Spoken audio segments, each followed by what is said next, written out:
마이크 나오나요? 잘 들리시나요? 네, 안녕하세요. 저는 뉴스메타의 두찬 실장이라고 합니다. 반갑습니다.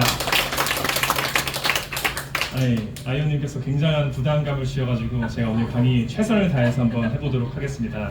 우선 저희 아버지 소개를 좀 해주셨는데 제가 한번 아버지에 대해서 저희 아버지는 다행히도 네이버에 치시면 나오시는 분이라서 도진문이라고 치면 이제 저희 아버지가 나오는데 책도 한 3권 쓰셨어요. 그리고 사진 보시면은 좀 닮았나요?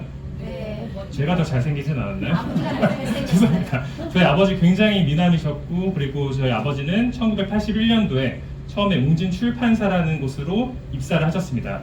사실 아버지는 서울분이 아니세요. 아버지는 군산에서 원래 태어나셨고 6남매로 자라셨는데 저희 아버지가 교사 자격증을 따셨는데 이것 가지고는 6남매의 생활을 영위할 수 없겠다라는 판단하에 서울로 상경을 하셨고 웅진 출판사에 그냥 샐러리맨으로 입사를 하셨습니다. 그리고 웅진 코웨이의 사장이 되기까지는 약 18년 정도의 시간을 직원으로서 보내면서 어떻게 보면 최초로 대표이사가 된 레전드의 웅진 내에선 레전드의 그런 인물이셨고요. 다행히 저는 그 아들이지만 저는 아버지 책에 3권을 쓰셨는데 거기서 좀 문제야 아이로 좀 나오더라고요. 힘들었던 그런 상황들 얘기하면서 둘째 아들이 자기가 힘들었을 때 동생한테 면박을 주더라 이런 얘기들이 그 책에 나와 있었습니다. 그 둘째 아들 저 두찬이 맞습니다. 반갑습니다. 처음 모셨던 그분에게 한번 맞습니다라고 보여드리기 위해서 한번 잘 맞나요? 네, 감사합니다. 자, 이 아버지는 아버지고요. 저는 이제 제 소개를 한번 해보도록 하겠습니다.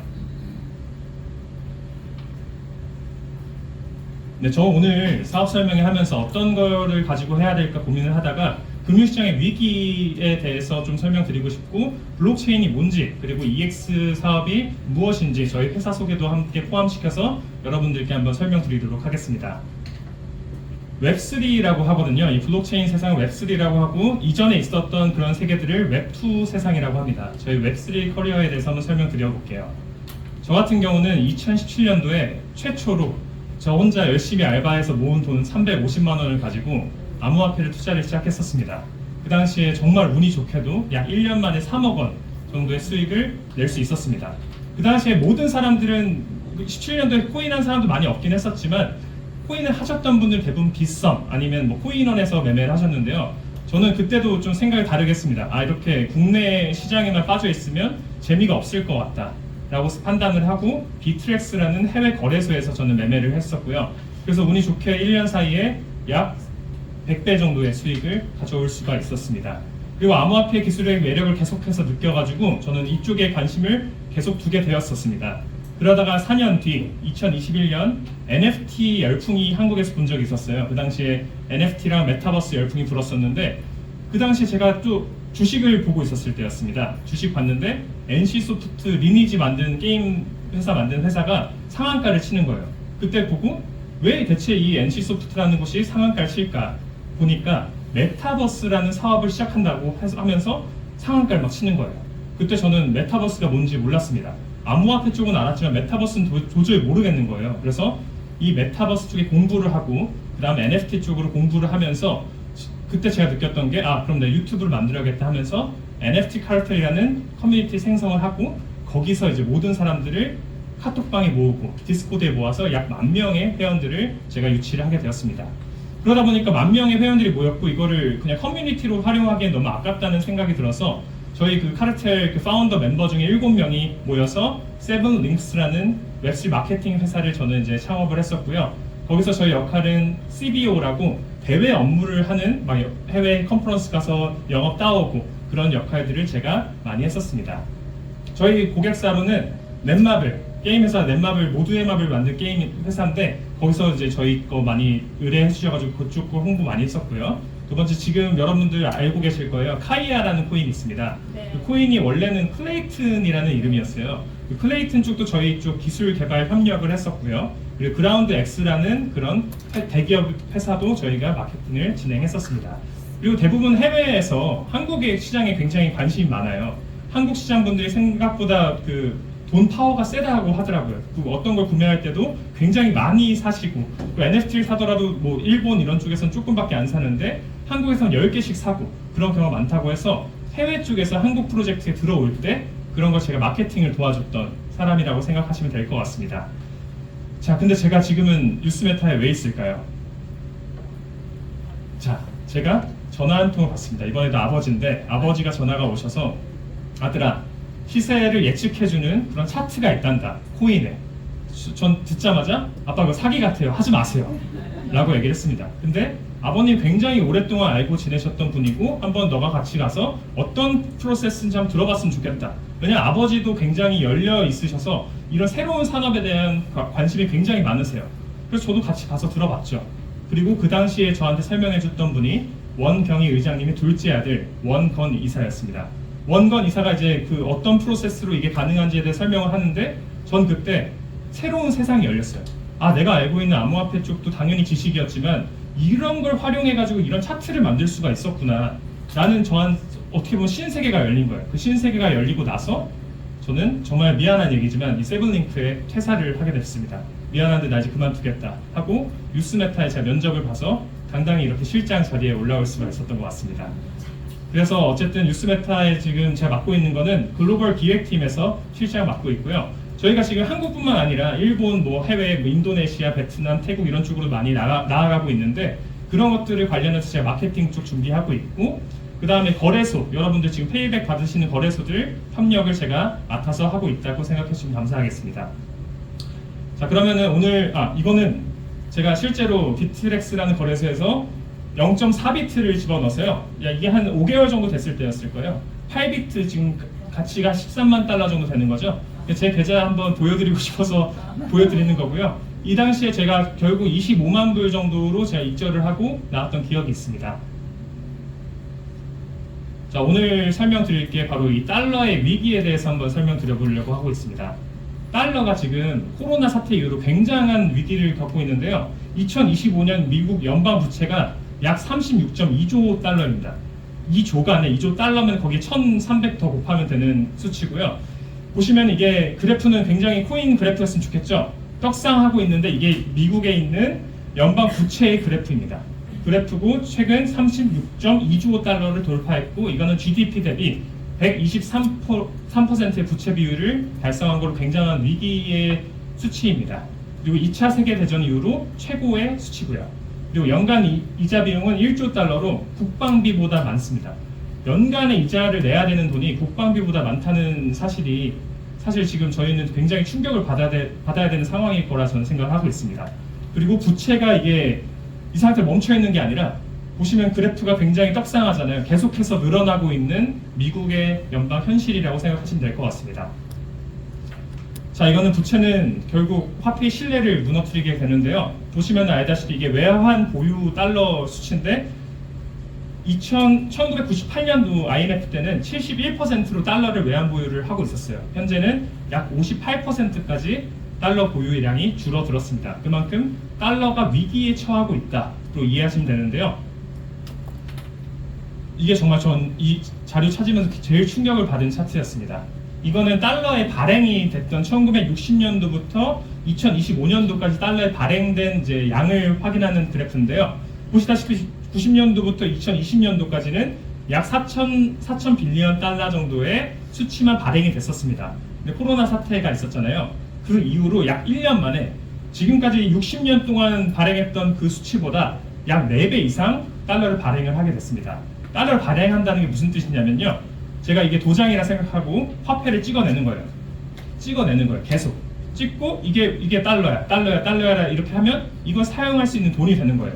여러분들 지원금 받으면 되게 좋잖아요. 기쁘잖아요. 여러분들도 막 지원금 많이 받아보셨을 텐데 받으면 기쁘지만 그게 다 찍어서 받으면 의미가 없는 수치가 됩니다.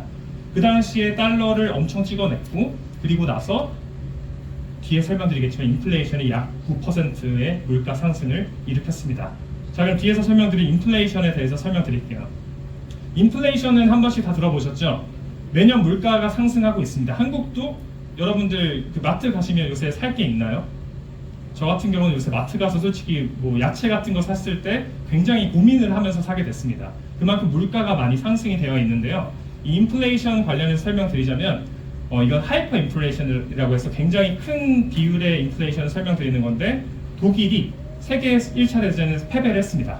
그리고 아이들이 지금 이 화폐 가지고 성을 쌓고 있는 모습을 볼 수가 있습니다. 그만큼 종이 화폐의 가치가 없으면 이렇게 그냥 종이 쪼가리가 되는 거예요. 이 종이 쪼가리를 아이들이 갖고 놀아도 어른들은 관심도 가지지 않습니다. 왜냐하면 이미 화폐의 가치를 잃었기 때문이죠. 물론 이거는 1차 세계대전에서 패배를 했기 때문에 이렇게 됐겠지만 지금 우리가 사용하고 있는 원화 종이는 그것도 종이일 뿐입니다. 어떻게 보면 그게 가치가 이렇게 되면은 이렇게 될 수가 있는 거죠. 두 번째는 이제 짐바웨이라는 나라에서 2009년도의 시절에 매일 물가 상승이 96% 상승이 됐습니다. 이 물이 10,000원이라고 치면은 내일 이 물이 20,000원이 되는 거예요. 근데 내가 받는 월급도 똑같이 더블로 되면 좋겠지만 그렇게 되는 현실이 아닌 거죠. 그래서 이 물이 10,000원인데 그 다음날 20,000원 이렇게 되다 보니까 1년 정도 이 수치가 지나게 되면은 약 100원의 가치가 1년 사이에 2억 3,100만 원의 가치 정도로 올라갈 정도의 인플레이션 수치입니다. 그러니까 여러분들 이 인플레이션이 뭐 매달 뭐 10% 이하다 이렇게 해서 안 하실 게 아니라 너무나 웃긴 거는 인플레이션을 한번 물가가 상승하고 떨어지진 않아요. 거의 떨어진 걸 야채가 뭐 5,000원이었는데 이게 1,000원까지 떨어진 걸 보신 적이 있으십니까? 저는 본 적이 없는 것 같습니다. 그리고 이 방금 설명드렸던 짐바웨이나 이런 특정 국가뿐만 아니라 이게 지금 유럽이랑 미국에 대한 인플레이션 수치인데 보시면 유럽 쪽도 대부분이 2022년 그 코로나 사태 때 5% 이상은 무조건 다 인플레이션이 있었고요. 심지어 이탈리아 같은 경우는 18%의 인플레이션도 있었고 저희가 제일 믿고 있는 미국은 단 1년 만에 9.1%의 물가 상승이 있었습니다.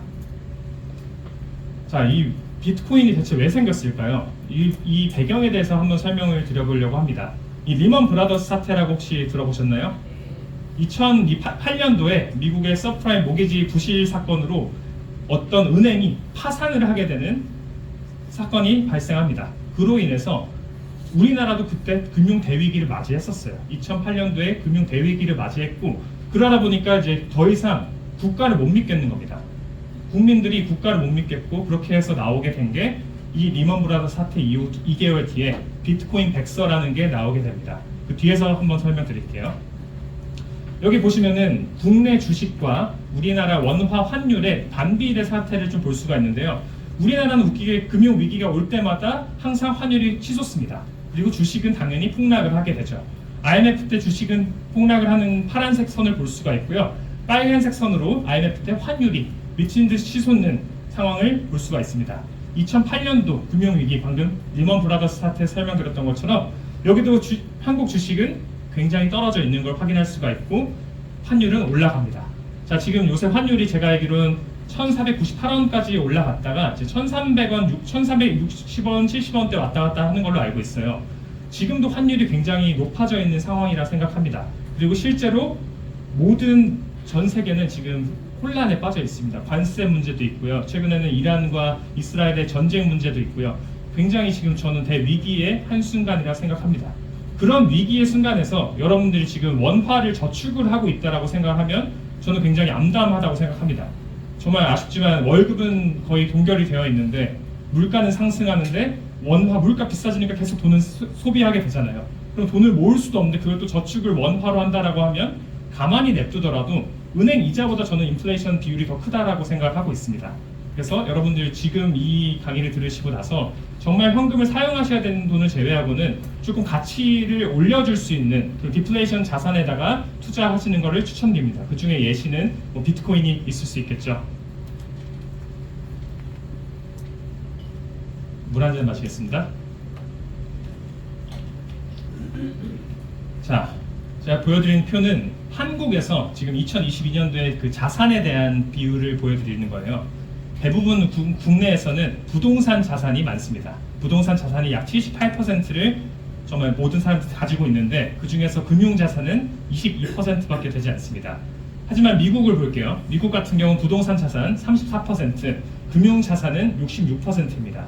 그만큼 부동산 자산보다 금융 자산에 투자를 하고 있는 돈들이 많다라고 하는 건데요. 자, 일본의 경우도 90년도에는 60에서 40%로 어떻게 보면 부동산 자산이 더 컸습니다. 2020년, 30년이 지난 지금 부동산 자산은 37%, 금융 자산은 63%인데 저는 국내도 우리나라도 지금 부동산 78%는 너무나 높은 수치라고 생각하고요. 결국은 금융 자산으로 자금이 옮겨질 것이다 라고 했을 때 과연 어디로 돈이 흐를까요? 주식, 한국 주식 지금 폭락인데 여기다 투자를 하시겠습니까? 아니요. 네, 한국 주식도 아니고 미국 주식도 아니고 저는 제 생각은 아마 암호화폐 쪽으로 돈이 쏠리게 될 거라고 생각을 하고 있습니다. 이 디지털 화폐의 가능성이 있기 때문에 모든 나라들이 현재 CBDC를 진행하고 있습니다. CBDC라는 게 Central Bank Digital Currency라는 뜻인데요. 블록체인 기술을 도입을 해서 그 디지털 화폐를 발행을 하는 것들을 CBDC라고 합니다. 자, 미국, 유럽, 스웨덴, 중국, 일본, 홍콩 모든 나라에서 이미 CBDC라는 프로젝트를 다들 하고 있습니다. 심지어 한국에서도. 그만큼 블록체인 기술은 현재 나라에서도 다 활용이 되고 있다라고 이해를 해주시면 될 것 같습니다.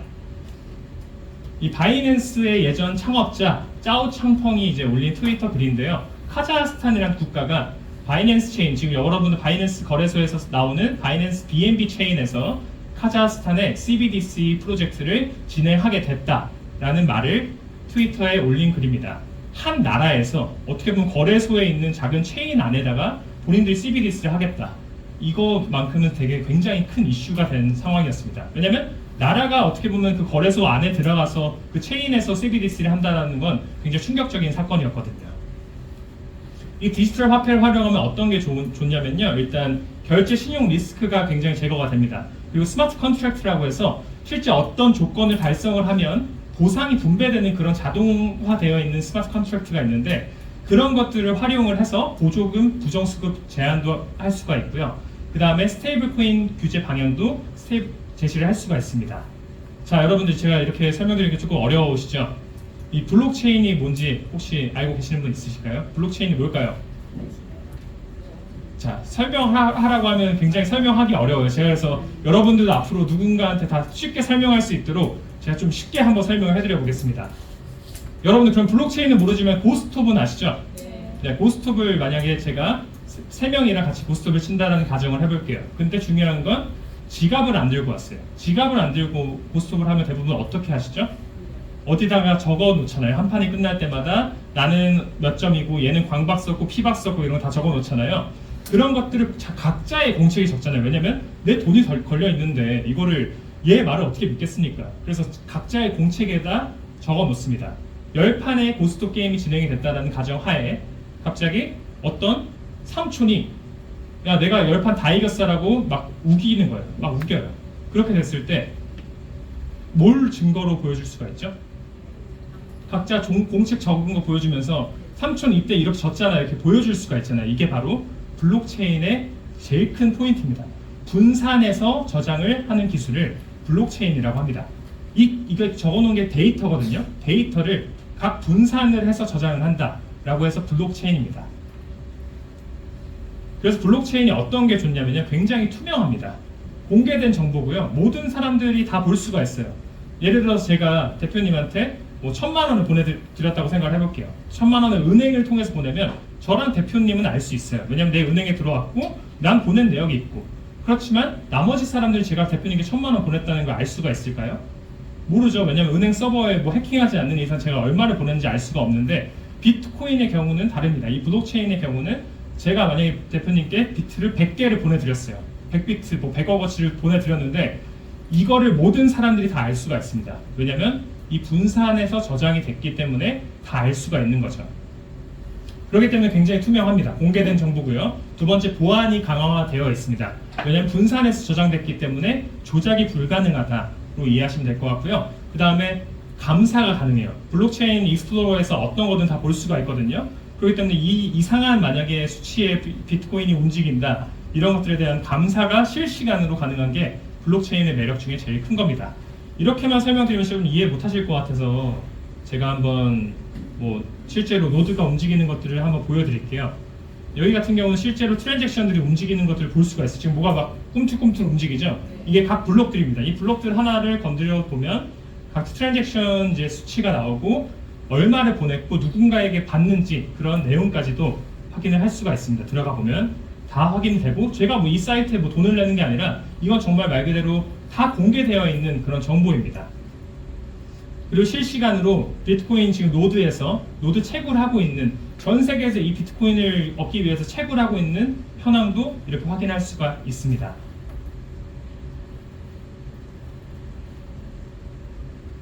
그렇기 때문에 굉장히 투명하다, 감사가 가능한 게 비트코인의 특징이다. 로 이해해 주시면 될 것 같습니다.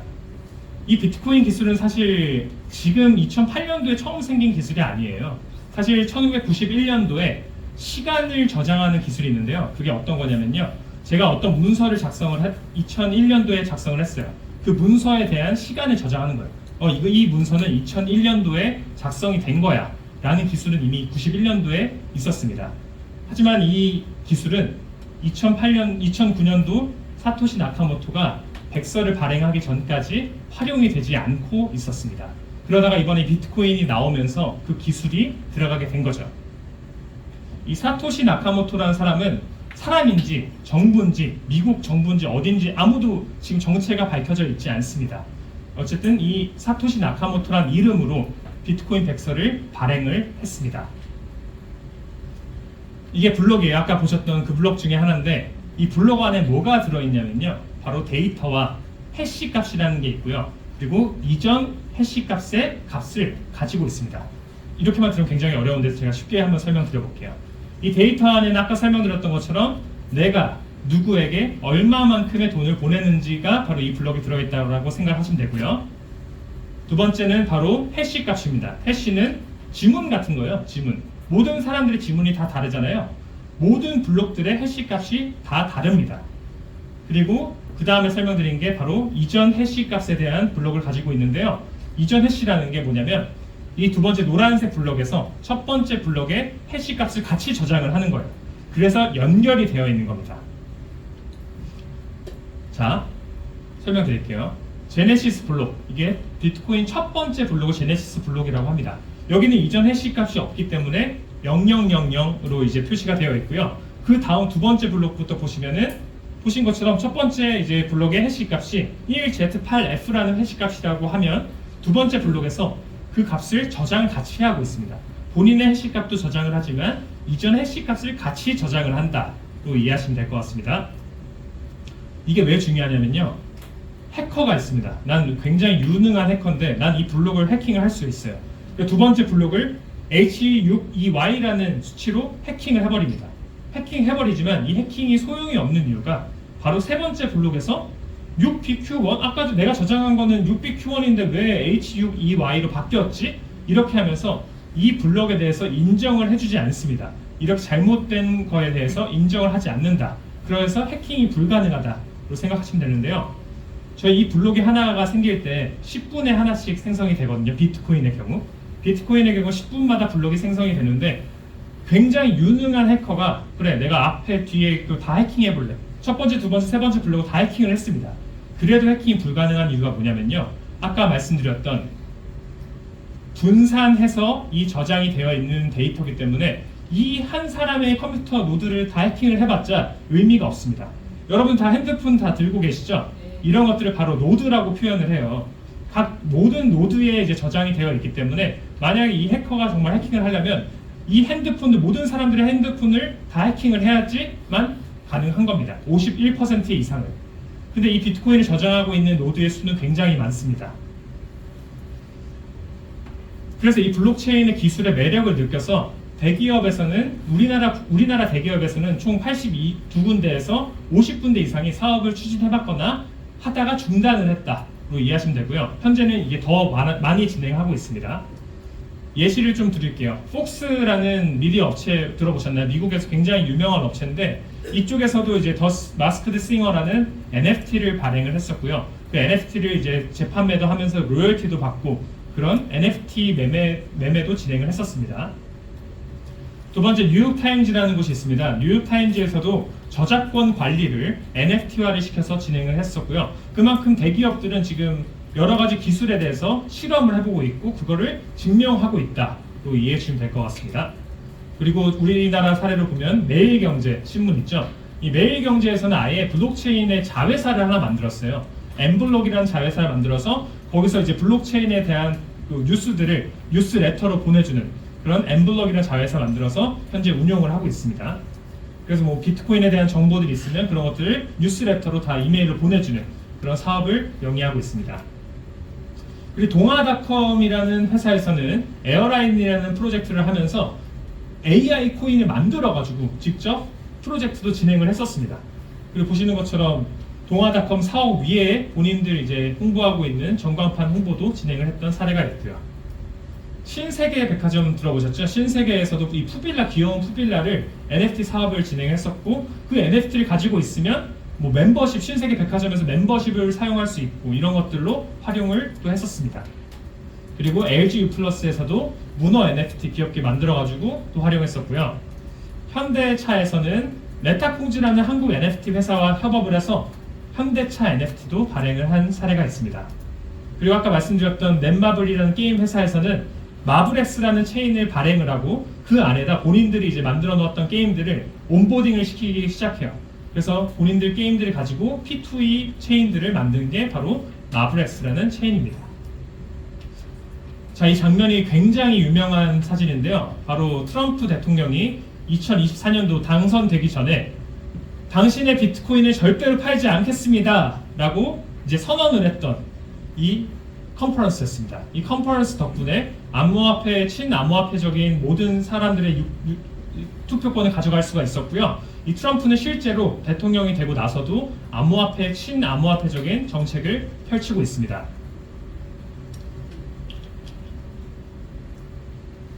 트럼프뿐만이 아닙니다. 일단 트럼프는 비트코인으로 기부 허용도 했고요. 그리고 마이크로 스트래티지라는 회사가 있는데 여기는 원래 평범한 소프트웨어 회사였습니다. 거기서 현재 비트코인을 제일 많이 들고 있는데요. 뒤쪽에서 그걸 한번 설명드려볼게요. 일론 머스크가 있습니다. 일론 머스크 들어보셨죠? 자, 테슬라를 비트코인을 매수할 수 있게 만들었고요. 도지라는 코인을 굉장히 샤라웃을 많이 하면서 굉장히 웃긴 사례가 있었습니다. 최근에 일론 머스크랑 트럼프가 트위터로 굉장히 싸우게 됐었습니다. 약 2주 전 사건이고요. 그리고 나서 굉장히 트럼프에 대해서 안 좋은 얘기들을 막 트위터에 올리게 됐어요.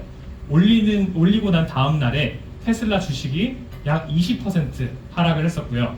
결국 일론 머스크가 저번 주에 꼬리를 내렸습니다. 트위터에다가 저번 주에 내가 한 발언에 대해서는 정말 후회한다 라고 하니까 도지코인이 7%가 상승하는 거예요. 이렇게 정말 일론 머스크의 트위터 하나로 도지코인이 상승할 정도로 도지에 대한 굉장히 샤라웃을 많이 하고 있는 일론 머스크입니다. 그리고 캐시우드라고 해서 아크 인베스트라는 회사가 있습니다. 굉장히 큰 자산 운용사인데 거기 대표가 바로 캐시우드입니다. 이 캐시우드 같은 경우는 비트코인이 150만 달러까지도 갈 수가 있다 라고 전망을 보고 있습니다. 그리고 블랙락이라는 굉장히 큰 자산 운용사가 또 있는데요. 여기서는 비트코인 현물 ETF를 다 진행을 하고 주도를 하고 있고 현재 다른 코인들도 주도를 준비하고 있습니다. 그리고 애플, 아마존 등 여러 이제 기업들에서는 블록체인 신설 기업 다 만들고 있고 자회사도 만들고 있고 당연히 팀도 다 꾸리고 있고 이 블록체인으로 관심을 다 가지게 되었습니다.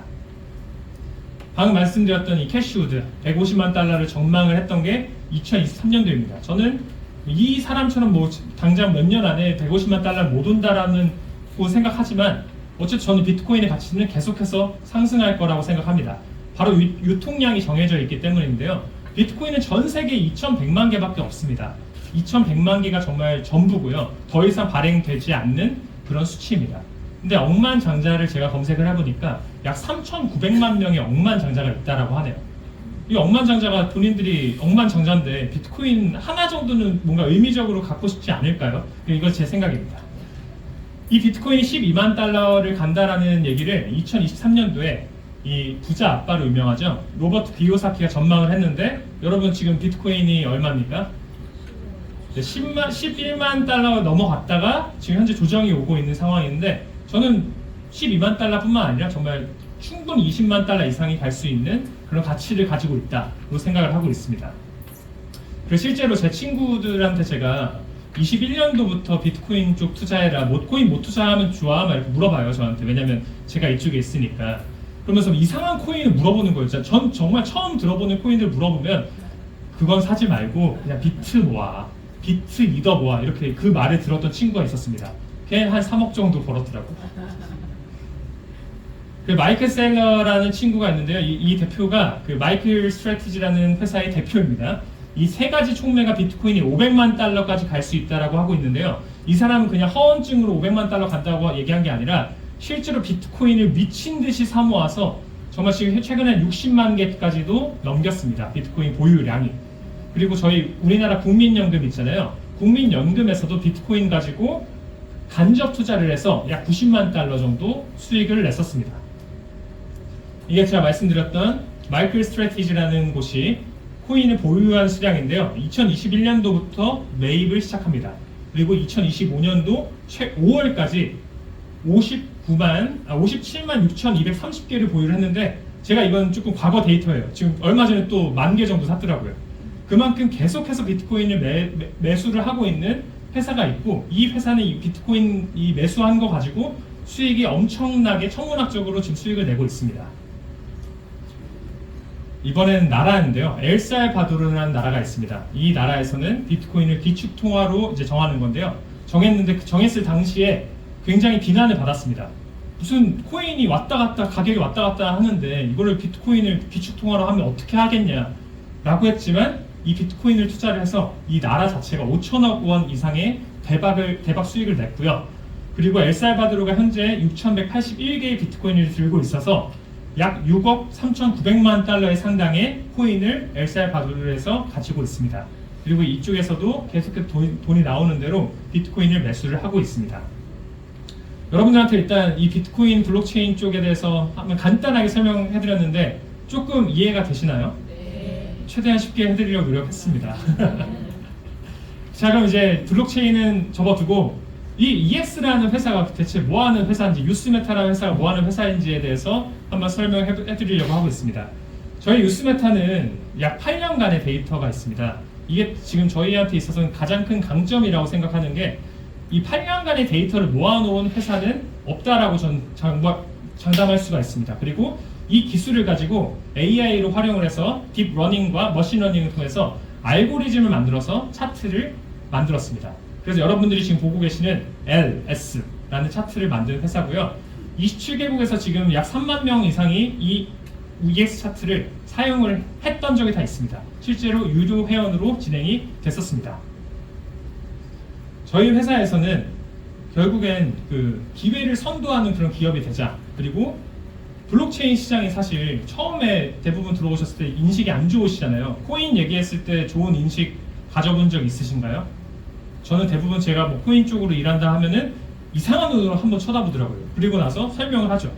이상한 코인들이 아니라 저는 블록체인 사업을 같이 하고 있고 이런 쪽으로 진행한다라고 설명을 해주면 그때 이해를 하는데, 한국에서는 정말 신기하게 저는 웹3 쪽으로 일해요, 블록체인 쪽으로 일해요 하면은 이상하게 쳐다보는 이유가 있습니다. 왜냐면 많은 사람들이 이 좋은 기술을 가지고 사기를 많이 쳤거든요. 그래서 저희는 그런 피해자분들이 굉장히 많았던 이 블록체인 시장에서 뭔가 내비게이션의 역할이 되고 싶은 그런 회사라고 봐주시면 될 것 같습니다. 그래서 저희가 진행하고 있는 서비스가 뭐냐면요, 바로 AI 차트랑 알람 구독 서비스를 진행을 하고 있고요. 저희는 AI로 이제 알고리즘을 만들어 가지고 여러분들께 브리핑도 해드리고, 그리고 시세 예측도 해주고 LS라는 시그널을 내주기도 하고, 그런 것들을 진행하고 있고요. 심지어 브리핑으로 전 세계 뉴스들을 모아가지고 AI가 자기가 직접 컨텐츠를 만들어주고 여러분들께 그 컨텐츠를 드리고 있습니다. 그리고 저희가 구독의 새로운 패러다임이라고 적어놨는데, 거창하게 적어놨는데 어떤 거냐면요, 구독료가 저희가 들잖아요. 저희는 구독료 이상의 수익들을 여러분들께 드리고 싶은 게 저희의 비전입니다. 그래서 수익을 정말 내던, 아니면 레퍼럴 수익으로 그 돈을 다시 더 모으던 그런 부분에서 굉장히 노력을 많이 하고 있습니다. 저희 회사 연역을 한번 보여드릴게요. 처음부터 저희는 시세 예측에 대한 차트를 만드는 회사는 아니고요. 처음에 2016년도에 고야 AI를 처음 개발을 했고, 그 고야 AI를 어떤 거를 했었냐면요, 지금은 김치 프리미엄이 많이 껴있지는 않는데, 김치 프리미엄이라는 게 어떤 거냐면 국내 거래소와 해외 거래소 간의 시세가 차익이 있습니다. 예를 들어서 저희 얼마 전에 계엄 터졌을 때 업비트가 미친듯이 하락을 했었잖아요. 그 당시에 사실 바이낸스는 별 미동도 없었습니다. 업비트가 바이낸스보다 비트코인이 약 1,000만 원 정도 차이가 났더라고요, 그 당시에. 그래서 그 당시에 업비트 주운 사람들은 정말 하루 만에 10몇 % 수익을 낸 사람들도 굉장히 주변에 많았습니다. 그리고 그런 시세 차익이 있는데, 그 시세 차익을 AI 기술 가지고 가져오는, 시세 차익들을 가져올 수 있는 그런 봇들을 만들어 가지고 저희 사업을 영위했었습니다. 그리고 19년도에 이 스코어 차트라는 걸 개발을 했는데요, 방금 말씀드렸던 그 알고리즘을 가지고 스코어 차트를 만들어 점수화를 시켰습니다.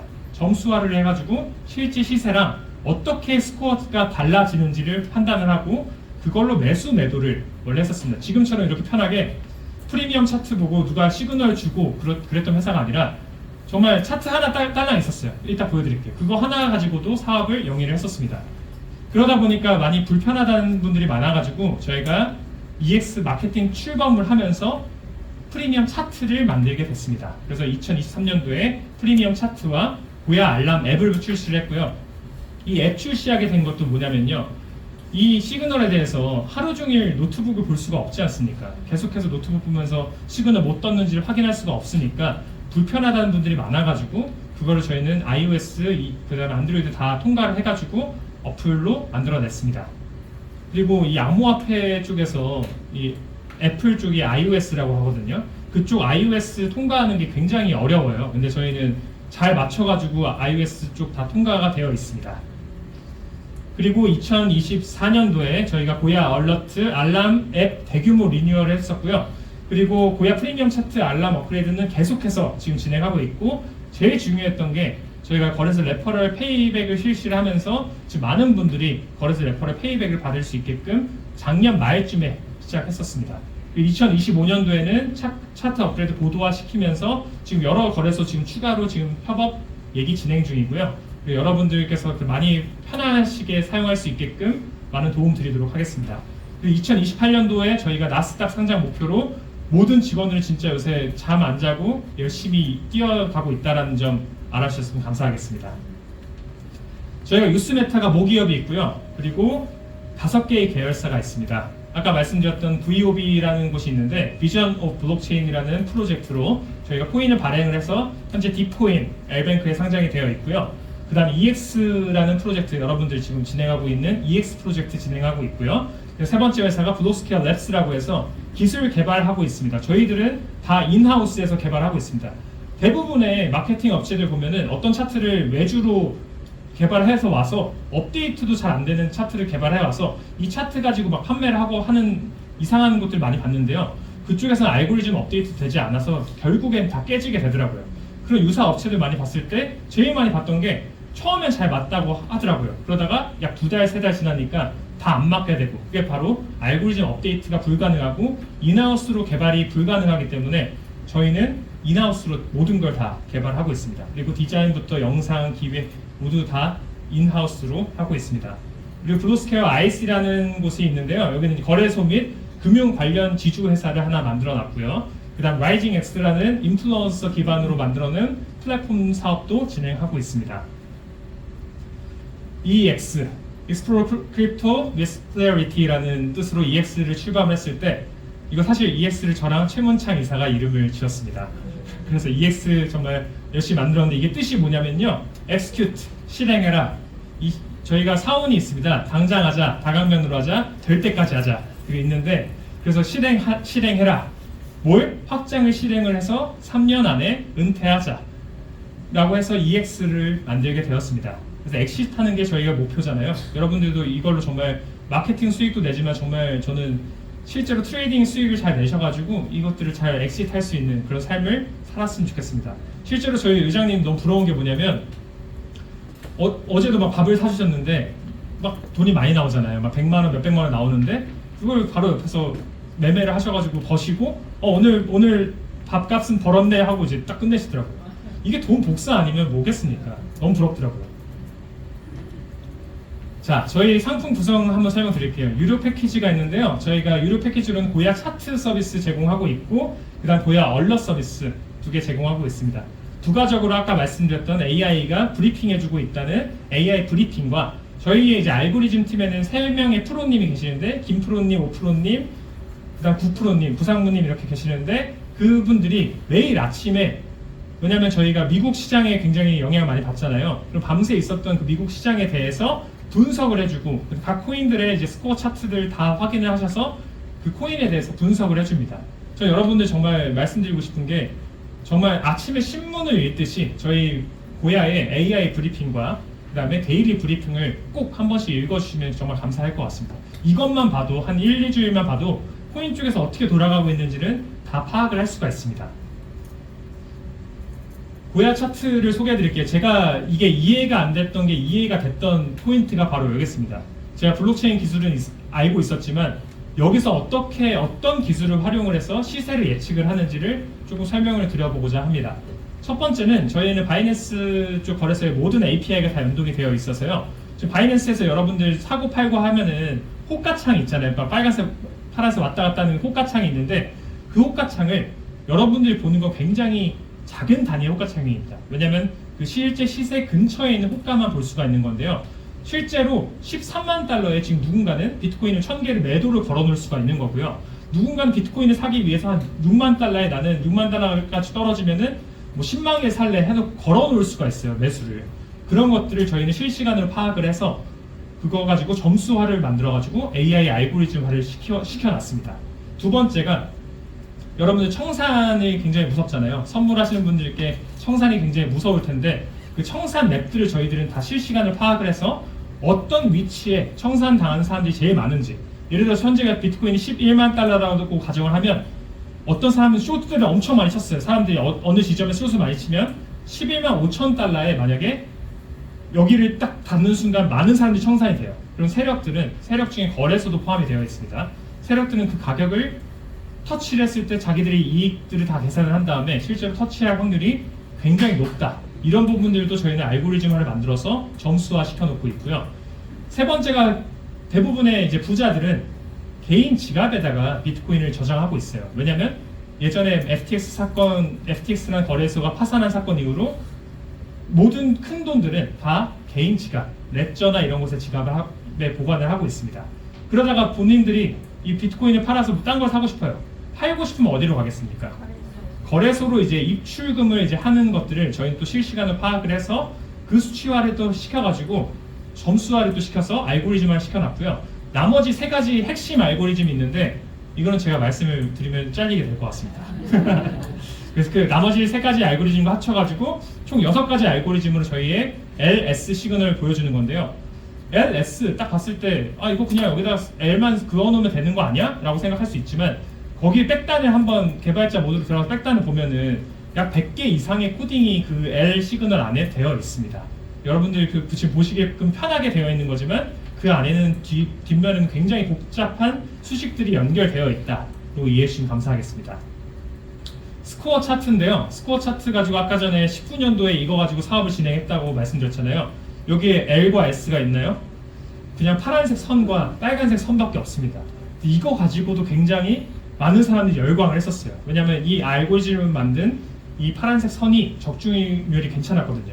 예를 들어 이런 식으로 매매를 했었습니다. 그 당시에는 빨간색 선이 바이낸스를 가지고 1시간 연결해놓은 선들이고요. 이게 저희 알고리즘 점수를 1시간마다 연결해놓은 선이에요. 근데 알고리즘 점수가 높은 이 상황에서 실제 시세는 따라 올라가진 않았어요.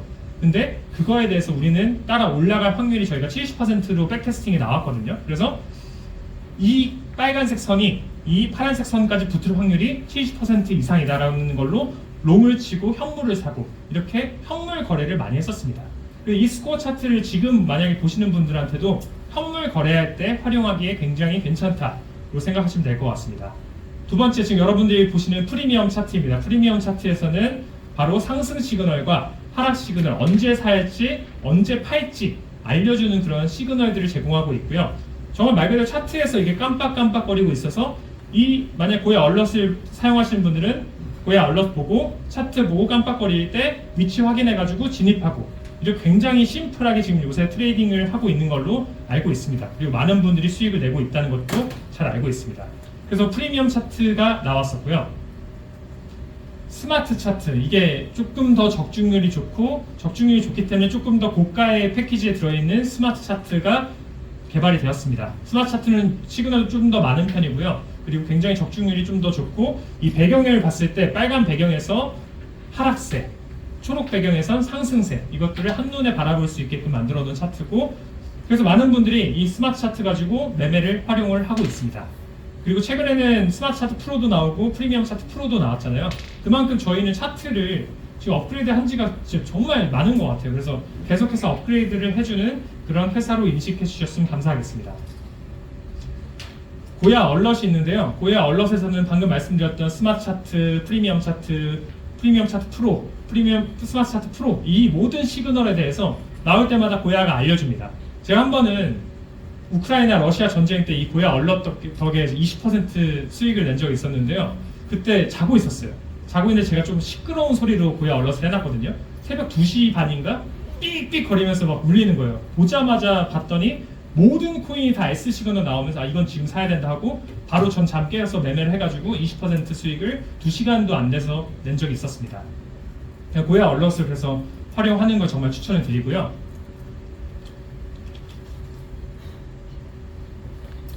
고야 브리핑 한번 소개해드리겠습니다. 고야 브리핑이 있는데 하나는 AI가 브리핑을 해주는 게 있고 아까 말씀드렸던 것처럼 데일리 브리핑이 있습니다. AI 브리핑은 AI가 코인 관련 뉴스들을 다 싸그리 모아가지고 그걸 GPT가 그 사진도 만들어주고요. 거기에 대한 기사 내용도 다 적어줍니다. 그래서 지금 제일 중요한 코인 관련된 뉴스가 뭔지를 한눈에 파악하기 좋고요. 그걸 가지고 파악만 해주는 게 아니라 뷰포인트도 제시를 해줍니다. 현재 비트코인은 어떻게 될 수가 있을 것이다 라는 뷰포인트를 제시를 해주고 있고 심지어 저희 똑똑한 AI는 우리 프리미엄 차트도 학습을 하고 있기 때문에 지금 이 프리미엄 차트 중에서 괜찮아 보이는 것들도 같이 알려주고 있습니다. 그리고 데일리 브리핑은 사람이 하는 거지만 정말 그 세 분이 열심히 하셔가지고 모든 것들을 분석을 하시고 차트적으로도 굉장히 그 리딩력이 좋으세요. 차트적으로 잘 보신 것들을 여러분들께 공유해주는 게 바로 데일리 브리핑입니다. 그래서 이렇게 정말 이 활용하시면 굉장히 좋은 부분들이 많습니다. 자, 대부분의 마케팅 업체들 보면은 마케팅 수익밖에 없잖아요. 저희 EX에서는 마케팅 수익뿐만 아니라 마케팅 수익으로 시드를 모아서 그 시드를 가지고 트레이딩으로 수익 낼 수 있고요. 트레이딩으로 수익 내는 것뿐만 아니라 트레이딩을 하게 되면 거래 수수료가 생기게 됩니다. 거래 수수료에 대해서 원래 거래소가 다 가져가는 거예요. 저희는 대신 대기업 거래소와 다 협업이 되어 있기 때문에 그 거래소에서 저희들한테 돌려주는 걸 고객들에게 지금 나눠주고 있습니다. 한마디로 선순환 구조를 만들어 놓은 거죠. 마케팅 수익 시드 마련, 트레이딩에서 또 수익 내, 레퍼럴도 추가로 수익 내. 실제로 제가 보니까 그 주간에 1,700달러를 레퍼럴 수익으로 가져가신 분들이 있더라고요. 그래서 주간에 1,700달러면 약 한 250만 원 정도인데 그분 거 자세히 봤어요. 그분이 거래를 많이 해서 가져가는 건 줄 알았는데 그게 아니라 그분 밑에 한 3분이 있었는데 3명이 굉장히 트레이딩 잘하고 많이 하시는 분이었어요. 그분들 통해서 1,700달러가 이분이 생긴 겁니다. 왜냐하면 저희는 직접 추천한 사람들에 대한 거래 수수료도 올려주고 있기 때문이죠. 저는 어떻게 보면 블록체인을 만나면서 좀 인생이 좀 바뀐 것 같습니다. 여기 지금 보시는 게 OKX라는 거래소에서 그 영국 프리미어 리그 맨체스터 시티라는 곳을 후원을 공식 스폰서로 지금 진행하고 있는데요. 여기 영국에 초청을 받아서 갔다 왔습니다. 사실 제가 그냥 일반 있는 삶으로 살았으면 어떻게 OKX 그 맨체스터 시티의 VIP 박스에 가봤겠습니까? 한국에서 딱 3팀 초청 받았고요. 그 중에서 딱 10명이 들어갈 수 있었고 이 OKX에서 맨체스터 시티를 후원을 하는데 이 방을 딱 하나만 딱 주더라고요. 경기에 딱 방 하나 주는 건데 이건 사실 1,000만 원을 주고도 못 들어가는 그런 VIP 박스였습니다. 사실 솔직히 말하면 저는 거기서 좀 경기를 보고 싶었는데 비즈니스 미팅 때문에 거의 경기를 못 보고 그 안에서 어떻게 보면 경기 소리는 들으면서 미팅을 진행을 했었습니다. 그래도 좋았던 거는 그 OKX 쪽에서 잔디를 깔아줬기 때문에 그쪽에서 잔디에 내려가가지고 경기 시작 10분 전에 잔디에 내려가서 선수들 바로 옆에서 막 구경하고 홀란드라서 굉장히 유명하고 제가 좋아하는 선수가 있는데 옆에서를 볼 수도 있었고 굉장히 저한테 좋은 경험을 하고 왔었고요. 그리고 이제 저희가 간 김에 저희가 그 말릭 대표님이라는 분이세요. 이분이 어떤 분이냐면 ICO 클라우드라는 잡지를 한국에 최초로 이제 배포를 하셨고 그 ICO라는 열풍을 한국에 일으키신 주역이신데 그분을 저희가 직접 컨택을 해가지고 저희 사업 설명을 해주고 했더니 너무 좋은 비즈니스 모델이다 하고 영국 간 김에 계약까지도 다 하고 왔습니다. 그리고 좌측에 보시는 게 저희가 국회의사당, 태국 국회의사당 앞에서 찍은 사진인데요. 태국의 상원 의원이 있습니다. 상원 의원과도 최근에 좋은 시너지를 발휘하기 위해서 파트너십을 맺었습니다. 저희 본사도 한번 오셔가지고 5층에서 이렇게 MOU도 체결했고 저희가 여기서 진행하는 내용들을 간단하게 설명을 해드리면 태국에서 공식 라이센스로 인증을 받아가지고 교육 아카데미 설립이랑 여러 가지 지금 사업들을 태국 쪽에 추진을 하기 위해서 진행하고 있습니다. 그래서 상원 의원님한테도 저희가 이 비즈니스 모델에 대한 설명드리고 했더니 본인이 그럼 나는 이 태국에서 한번 이거를 강의를 자기가 직접 하겠다. 자기가 강의하면 한 2,000명, 3,000명 모으는 건 일이 아니래요. 그러면서 자기가 강의까지 할 정도로 저희 지금 이 차트에 대해서 매력에 좀 빠져 계십니다. 그래서 지금 저희들 태국 쪽 사업도 잘 진행하고 있습니다. 저도 이제 웹3 쪽 있다 보니까 해외를 많이 나가고 이렇게 웹3 행사들 있으면은 이렇게 참여를 많이 했었는데요. 이쪽에 보이는 분들이 굉장히 그냥 사람들 같지만 각 프로젝트 몇백억, 몇천억짜리 프로젝트의 파운더 분들이 있어요. 그런 분들이랑 같이 막 사진도 찍고 네트워킹도 하고 할 수 있었습니다. 저 같은 경우는 이 블록체인 세상을 만나서 인생이 바뀌었습니다. 여러분들도 여기 처음 오셨던 분들이 지금 블록체인의 불자도 몰랐던 분들이 있으시겠지만 이쪽에 진짜 관심을 가져야 되는 산업이라고 저는 생각을 하고요. 그 산업을 이상한 데서 사기를 당하지 마시고 부디 저희 EX랑 같이 하시면서 정말 건전하게 배울 수 있는 그런 정말 사업을 진행하셨으면 좋겠습니다. 오늘 제 강의 들으셔서 정말 감사드립니다.